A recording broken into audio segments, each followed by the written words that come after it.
തദ്ദേശ സ്വയംഭരണ തിരഞ്ഞെടുപ്പിൽ കണ്ണൂർ ജില്ലയിൽ LDF-ന് തകർപ്പൻ തുടക്കം. നാമനിർദ്ദേശ പത്രികാ സമർപ്പണം പൂർത്തിയായപ്പോൾ ജില്ലയിലെ 4 LDF സ്ഥാനാർത്ഥികൾ എതിരില്ലാതെ വിജയം ഉറപ്പിച്ചു.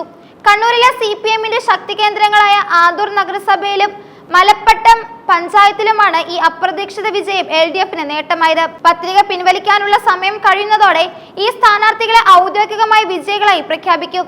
കണ്ണൂർ ജില്ലയുടെ രാഷ്ട്രീയ ചരിത്രത്തിൽ അപൂർവമായി മാത്രം സംഭവിക്കുന്ന എതിരില്ലാത്ത വിജയമെന്ന പ്രതിഭാസമാണ് ഇത്തവണ 4 വാർഡുകളിൽ സംഭവിച്ചിരിക്കുന്നത്. ആന്തൂർ നഗരസഭയിലെ 2 വാർഡുകളിലും മലപ്പട്ടം പഞ്ചായത്തിലെ 2 വാർഡുകളിലുമാണ് മറ്റ് കക്ഷികളിൽ നിന്നോ സ്വതന്ത്രരിൽ നിന്നോ എതിർ സ്ഥാനാർത്ഥികൾ പത്രിക സമർപ്പിക്കാതിരിക്കുന്നത്.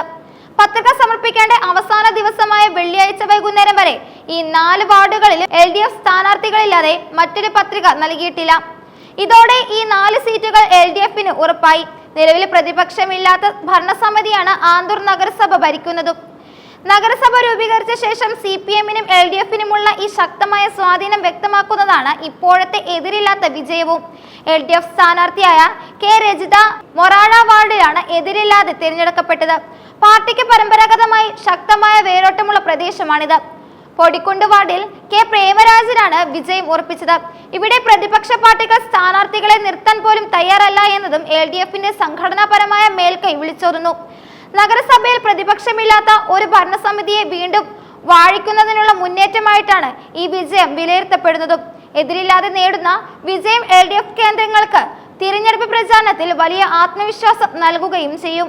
ആന്തൂർ നഗരസഭയ്ക്ക് പുറമെ മലപ്പട്ടം പഞ്ചായത്തിലെ 2 വാർഡുകളിലും LDF സ്ഥാനാർത്ഥികൾക്ക് എതിരാളികളില്ലാതായത് ഗ്രാമീണ മേഖലകളിലെ CPM-ന്റെ സ്വാധീനം വ്യക്തമാക്കുന്നു.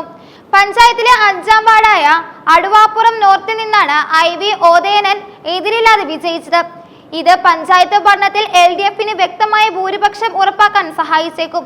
6ാം വാർഡായ അടുവാപ്പുറം സൗത്തിൽ നിന്ന് CK ശ്രേയയും എതിരില്ലാതെ തിരഞ്ഞെടുക്കപ്പെട്ടു. ഈ വിജയം LDF-ന്റെ തിരഞ്ഞെടുപ്പ് തന്ത്രങ്ങളുടെ ഫലമാണെന്നാണ് വിലയിരുത്തുന്നത്. LDF-ന്റെ ശക്തമായ സംഘടനാ സംവിധാനവും ബൂത്ത് തലത്തിലെ സ്വാധീനവുമാണ് പ്രധാന കാരണം. എതിർ സ്ഥാനാർത്ഥികൾക്ക് വിജയിക്കാൻ സാധ്യതയില്ലെന്ന് കണ്ട് മത്സര രംഗത്തു നിന്ന് തന്നെ പിന്മാറാൻ പ്രതിപക്ഷ കക്ഷികൾ തീരുമാനിച്ചേക്കാം. ശക്തമായ സ്വാധീനമുള്ള കോട്ടകളിൽ സ്ഥാനാർത്ഥികളെ നിർത്തിയാൽ ഉണ്ടാകുന്ന കനത്ത തോൽവി ഒഴിവാക്കാനായി UDF അടക്കമുള്ള പ്രതിപക്ഷ പാർട്ടികൾ പിന്മാറിയതാകാം. ചില സന്ദർഭങ്ങളിൽ പ്രതിപക്ഷ സ്ഥാനാർത്ഥികൾ പത്രിക സമർപ്പിച്ചിട്ടുണ്ടെങ്കിൽ പോലും സൂക്ഷ്മ പരിശോധനയിൽ അവർ തള്ളപ്പെട്ടതിനെ തുടർന്നും എതിരില്ലാത്ത വിജയം സംഭവിക്കാറുണ്ട്. എന്നാൽ ഈ 4 വാർഡുകളിലും പത്രിക നൽകേണ്ട അവസാന ദിവസം വരെ മറ്റാരും അപേക്ഷ നൽകിയില്ലെന്നതാണ് റിപ്പോർട്ടുകളുള്ളത്. ഈ 4 വിജയങ്ങൾ LDF-ന്റെ മൊത്തം സീറ്റ് നിലയിൽ വലിയ സ്വാധീനം ചെലുത്താനും സാധ്യതയുണ്ട്. തിരഞ്ഞെടുപ്പ് പ്രചാരണത്തിന്റെ ആദ്യഘട്ടത്തിൽ തന്നെ ലഭിച്ച ഈ നേട്ടം മുന്നണിയുടെ ആത്മവിശ്വാസം വർദ്ധിപ്പിക്കുകയും മറ്റ് വാർഡുകളിലെ പ്രചാരണത്തിന് കൂടുതൽ ഊർജം നൽകുകയും ചെയ്യും. പത്രിക പിൻവലിക്കാനുള്ള അവസാന തീയതിക്ക് ശേഷം മാത്രമേ ഈ സ്ഥാനാർത്ഥികളെ വരണാധികാരി ഔദ്യോഗികമായി വിജയികളായി പ്രഖ്യാപിക്കുകയുള്ളൂ.